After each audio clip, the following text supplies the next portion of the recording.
આપણે હમણાં છઠ્ઠું જોયું કે જેમાં આપણે ખૂણાઓનું માપ શોધવાનું હતું. હવે તેવી જ રીતે આપણે જોઈએ 7મું. તો તેમાં શું કીધું છે કે નીચેની આકૃતિઓમાં x નું મૂલ્ય શોધો. હવે આપણને આકૃતિઓ આપી છે એમાં આપણે x નું મૂલ્ય શોધવાનું છે. તો ચાલો આપણે શોધી લઈએ. તો જુઓ આમાં શું કીધું છે, આ આકૃતિ છે એમાં બહિષ્કોણના માપો આપ્યા છે. કયા? તો કે 120, 120 અને આગળ x. તો આપણે શું કરવાનું છે, 120 નું માપ શોધવાનું છે. 120 ની જગ્યાએ કેટલા આવે એ આપણે શોધવાનું છે. હવે બહિષ્કોણના માપનો સરવાળો કેટલો થાય? તો કે 360. તો ચાલો આપણે કરીએ. તો કે બહિષ્કોણ ના માપનો સરવાળો બરાબર કેટલો થશે? 360 થશે. તો હવે આપણે બહિષ્કોણના માપનો લઈનો સરવાળો કરી લઈએ. તો કે તેથી x + 120 + 120 બરાબર 360 આમ થશે ને. હવે આપણે કરીએ ચાલો સરવાળો. તો x + 240 બરાબર 360. તો શું થશે? x બરાબર 360 માંથી શું કરવાનું? આ 12 એટલે કે 240. તેથી x બરાબર 360 માંથી 240 કરીએ તો કેટલા બચે? 120. આ શું થઈ ગયો? આપણો x મળ્યો. કેટલો? 120.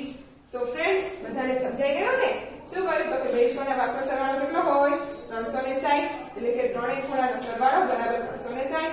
બે ખૂણાનું માપ આપ્યું છે તેનો સરવાળો કરો અને તેને 360 માંથી આપણે બાદ કર્યું એટલે આપણે કેટલો મળી ગયો? 120. હવે તેવી જ રીતના આપણે જોઈ લઈએ બીજું. તો ફ્રેન્ડ્સ આના જેવો જ દાખલો છે તો તમે સેલ્ફ કરી લેશો ને. તો ચાલો આપણે એકવાર જોઈ લઈએ. શું કીધું છે આમાં? આ પંચકોણ આપ્યો છે. પંચકોણમાં એમ કીધું છે બહિષ્કોણના માપો આપ્યા છે. જુઓ આપ્યા છે એમાં આ અને આ બંને કેવા છે? કાટકોણ. એટલે x નું માપ આપણે શોધવાનું છે. તો જુઓ આપણે જોઈએ તો કે બહિષ્કોણના માપનો સરવાળો કેટલો થશે? 360 અંશ થાય. હવે બધા ખૂણાઓનો સરવાળો એટલે x + 60 + 90 + 50 + 90 + x. બધા આવી ગયા. x થી શરૂ કર્યા એટલે x + 60 + 90 + 50 + 90 બરાબર કેટલા થશે? 360 અંશ. હવે x એમના એમ જ અને આ બધાનો સરવાળો કરવાનો. 60 + 90 + 50 + 90 તો કેટલો થશે? 200 બરાબર 360. તો કેટલા થશે? તો કે x બરાબર તો કે 360 માંથી 200 બાદ કરવાના એટલે x બરાબર કેટલા મળશે? 160 અંશ. તો ફ્રેન્ડ બધાને સમજાઈ ગયું ને? તો ચાલો હવે આપણે આગળ જોઈશું. ફ્રેન્ડ્સ આ દાખલો રહ્યો એક ખોટો છે. કેવી રીતના? તો આપણે શીખી ગયા કે પંચકોણ હોય તો કે પંચકોણના બહિષ્કોણનું માપ શું થાય? 540 અંશ. 540 અંશ થાય ને એટલે કે બહિષ્કોણ નું માપ કેટલું થશે? 540 અંશ થશે. તો હવે આપણે બધા ખૂણાઓનું માપ લઈએ. તેથી x + 60 અંશ + 90 અંશ + 50 અંશ + 90 અંશ. પાંચ ખૂણાઓનું માપ મળી ગયું. બરાબર કેટલા થશે? 540 અંશ. ઓકે. તેથી x બરાબર કેટલા થશે? તો 9 દુ 18 એટલે 180. 180 માં 60 ઉમેરીએ તો 240. 240 માં 50 ઉમેરીએ તો કે 290. 290 થશે. 18 ને 290. હા 290 બરાબર 540. તેથી x બરાબર શું થશે? તો કે આપણે થશે 540 માંથી 290 બાદ કરીએ એટલે x બરાબર કેટલા મળશે? તો કે 540 આપણે માપ કેટલું થાય કુલ? તો કે 360 અંશ થાય ને આપણું. તો 360 અંશ કુલ માપ હોય આપણું. એટલે શું કરવાનું તો કે 290 માંથી બાદ કરીએ તો કેટલું આવશે 50 અંશ તો આવી ગયો આપણો જવાબ એટલે કે 360 માંથી 290 આપણે બાદ કરીએ એટલે 0 અહીં આવે 10 અહીં આવી જાય 2 એટલે કે 16 12 ને 16 માંથી 9 જાય તો 16 માંથી 9 જાય તો 7 એટલે 0 એટલે કેટલા આવશે અહીંયા ગણે તો કે 70 અંશ ઓકે ફ્રેન્ડ્સ તો આપણો શું આવશે x બરાબર 70 અંશ આ દાખલો ખોટો છે એટલે આપણે સાચો દાખલો ગણીએ ઓકે તો x બરાબર કેટલા આવશે 70 અંશ તો ફ્રેન્ડ્સ બધાને સમજાઈ ગયું ને તો ચાલો હવે આમાં આપણે આગળ જોઈએ દાખલો હવે જોઈએ આપણે દાખલા નંબર 8 તો તેમાં શું કીધું છે તો કે 8 માં કે નીચેના સમાંતર ચતુષ્કોણ ABCD માટે XYZ ના મૂલ્યો શોધો શું શોધવાનું છે તો કે આપણે x y અને z ના મૂલ્યો તો ચાલો આપણે શોધી લઈએ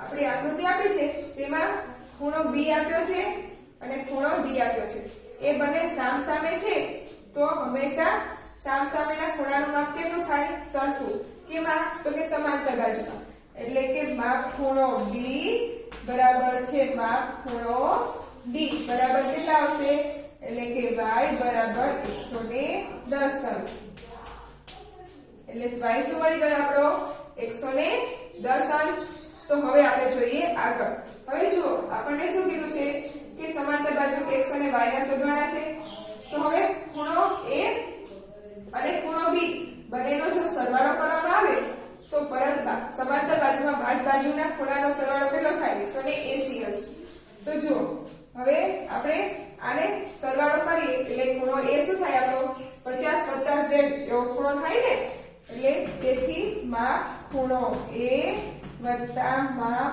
ખૂણો B બરાબર 180 અંશ હવે માપ ખૂણો A શું થશે તો કે અહીંયા આગળ 50 અને z બે આપ્યા છે એટલે બંનેનો સરવાળો એટલે કે 50 વત્તા z એ આપણે કૌંસમાં રાખીએ વત્તા માપ ખૂણો B તો માપ ખૂણો B કેટલો છે 110 અંશ બરાબર 180 એમના એમ જ છે હવે શું કરવાનું તો કે હવે આપણે આને થોડીવાર એમના એમ જ રહેવા દઈએ અથવા તો આ છે એ બંનેનો સરવાળો કરી લઈએ તો ચાલો આપણે સરવાળો જ કરી લઈએ 50 વત્તા 110 કેટલા થાય 160 વત્તા z બરાબર 180 તો હવે શું કરીશું તો કે આને આમાંથી બાદ કરીશું એટલે કે z બરાબર 180 માંથી 160 બાદ કરીએ તેથી z બરાબર 180 માંથી 160 જાય એટલે તો કે 20 અંશ તો z શું મળ્યું આપણને 20 અંશ હવે તેવી જ રીતના શું થાય છે તો કે રેખાખંડ BCD લંબ છે રેખાખંડ AC એટલે કે આ બંને એકબીજાને સમાંતર છે તો કે અને રેખાખંડ AC તેની છેદિકા છે એટલે કે જો z ની કિંમત જે મળે આપણને એ જ કિંમત શું મળશે આપણને x ની કેમ તો કે DC રેખાખંડ લંબ છે રેખાખંડ AB અને તેમાં શું છે તો કે તેને રેખા AC છેદે છે તો શું થશે તો કે z નું જે માપ છે એ શેનું માપ થશે x નું એટલે તેથી x બરાબર 20 તો મળી ગયું આપણને બધાનું માપ x નું y નું અને z નું તો ફ્રેન્ડ્સ સમજાઈ ગયો દાખલો હવે આપણે દાખલા નંબર જોઈએ બીજો તો તેમાં આપણને આકૃતિ આપી છે અને તેમાં x y અને z નું માપ શોધવાનું છે તો ચાલો આપણે શોધી લઈએ તો આપણે જોઈએ આમાં હવે શું કીધું છે તો કે ખૂણો AM અને ખૂણો આપણે ખૂણો M નામ આપીએ તો હવે AMD AMD ખૂણો રહ્યો એક કાટખૂણો છે તો એનું માપ શું થશે 90 અંશ એટલે કે આનું માપ 90 અંશ થાય તો તેની સામેનો ખૂણો હોય એનું માપ પણ 90 અંશ થાય એટલે ખૂણો x શું મળી ગયો આપણને 90 અંશ। હવે તો કે ત્રિકોણ AMC એમાં ત્રણેય ખૂણાનું માપનો સરવાળો કેટલો થાય 180 થાય ને। તો આ ખૂણાનું માપ આપણને મળી ગયું 90 અને આ ખૂણાનું માપ આપ્યું છે કેટલું 40 અને આ y આપણે શોધવાનો છે એટલે કે 90 + 40 + y બરાબર 180। હવે આ બંનેનો સરવાળો એટલે કે 130 + y બરાબર 180। હવે y માંથી 180 માંથી 130 બાદ કરવાના એટલે y બરાબર આપણે શું મળશે તો કે 50 અંશ। હવે તેવી જ રીતના જોઈએ આપણે આગળ। તો તેમાં શું કીધું છે કે આ ચતુષ્કોણ ABCD માં શું છે તો કે આ BD રહ્યો BC એના રેખાખંડ શું છે રેખાખંડ AB એ બંને કેવા છે પરસ્પર સમાંતર અને તેમાં કિરણ SBC એ શું છે તેમાં છેદિકા છે ને છેદિકા। તો આપણે જે y નું માપ મળ્યું એ જ તે મળશે z નું માપ એટલે કે y બરાબર આપણને 50 મળ્યા તો z બરાબર આપણને કેટલા મળે 75। તો ફ્રેન્ડ્સ આપણને x y અને z ત્રણેયનું માપ મળી ગયું ને અને દાખલો પણ સમજાઈ ગયો ને। તો ચાલો હવે જોઈએ આપણે આગળ દાખલો। હવે આપ્યો છે આપણને દાખલા નંબર 9। શું કીધું છે કે નીચેના સમાંતર બાજુ ચતુષ્કોણ ABCD માટે x અને y નું મૂલ્ય શોધો। આપણે x અને y નું મૂલ્ય શોધવાનું છે તો ચાલો આપણે શોધી લઈએ। આમાં આપણને ચતુષ્કોણના માપ પણ આપ્યા છે અને તેની ધારેલી કિંમત પણ આપેલી છે। તો શું કરવાનું તો કે આપણે રેખાખંડ રેખા AB બરાબર રેખા BCD થાય તો આના બરાબર આ થાય। તો ચાલો આપણે જોઈએ કે AB બરાબર CD આમ થાય। આનું માપ અને આનું માપ બંને સરખું હોય તો AB આપણે શું આપ્યો છે આપણને 3y - 2 એટલે કે 3y - 2 બરાબર CD શું આપ્યો છે તો કે 22 આમ આપ્યો છે। તો હવે 3y બરાબર 22 વત્તા 2 કેમ કે 2 માઈનસ હતા એ ઓલી બાજુ જાય તો પ્લસ થઈ જાય તેથી 3y બરાબર 24 આમ થશે। તેથી y બરાબર તો કે 24 ના છેદમાં 3 એમ થશે। તો કે 3 અઠાને 24 8 તરી 24 વત્તા 8 એટલે કે x મળ્યો શું આપણને તો કે 8 શું મળી x ની કિંમત અને y ની કિંમત તો કે y ની કિંમત મળી આપણને 8। હવે જોઈએ તો આ તો કે BC બરાબર શું થશે AD તો હવે એ જોઈ લઈએ એટલે કે AD બરાબર BC।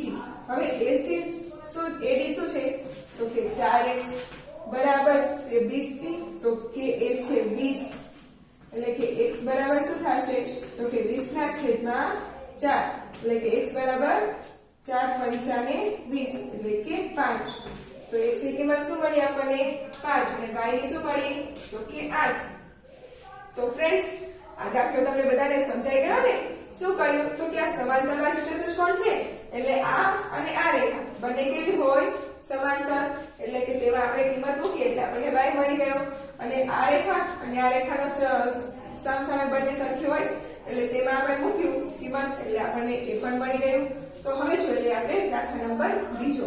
તો તેમાં શું આપ્યું છે તો તેમાં સમાંતર બાજુ આપી છે તેમાં કીધું છે કે આપણે વિકર્ણો એના છે તેનું માપ શોધવાનું છે। તો શું થાય વિકર્ણો પરસ્પર કેવા હોય સમાન એટલે કે જો BM આ BM બરાબર છે FB આ બંને કેટલા હોય સરખા હોય તો શું થાય આપણે તો બંનેમાં આપણે કિંમત મૂકી દઈએ। આપણે વિકર્ણોનું માપ શોધવાનું છે એટલે આપણે વિકર્ણોને ધ્યાનમાં રાખીશું એટલે કે BM રેખાખંડ બરાબર શું થશે રેખાખંડ MD આ થશે આ સરખું હોય અને આ સરખું હોય એટલે કે આપણો આ શું માપ આપ્યું છે BM તો BM આપ્યા છે આપણને y + 8 બરાબર MD તો MD આપણને આપ્યા છે 20। તો હવે શું કરીશું તો કે y બરાબર 20 - 8 તેથી y બરાબર શું મળશે આપણને? તો કે 12. શું મળી આપણને? y. કેટલા મળ્યા? તો કે 12. હવે તેવી જ રીતના cm બરાબર am. તો ચાલો એ પણ શોધી લઈએ. તો કે cm રેખાખંડ બરાબર છે am. હવે cm નું માપ શું આપણને આપ્યું છે? તો કે x વત્તા y બરાબર તો કે am. કેટલું છે? 18. તો મળી ગયું. હવે આપણે x વત્તા y ની કિંમત મળી ગઈ. કેટલી? તો કે 12 બરાબર 18. એટલે x બરાબર શું થશે? 18 માંથી 12 એટલે x બરાબર 18 માંથી 12 જાય તો કેટલા બચે? 6. તો x શું મળી આપણને? 6. તો ફ્રેન્ડ્સ છેલ્લે સાવ સહેલા દાખલા સમજાઈ ગયા ને બધાને? સૌથી પહેલા આપણે આ લીધું બરાબર આ એટલે આપણને શું મળી ગયો? y. પછી આપણે આ વિકળાયું તો આ બરાબર હોય અને આ બરાબર હોય એટલે આપણને x મળી ગયો. તો ફ્રેન્ડ્સ છેલ્લે સાવ સહેલા દાખલા. હવે આવા દાખલા બીજા પૂછવામાં આવે તો તમને બધાને આવડે ને? તો ચાલો આવા દાખલા સાથે આપણે આગળ મળીએ. Okay bye.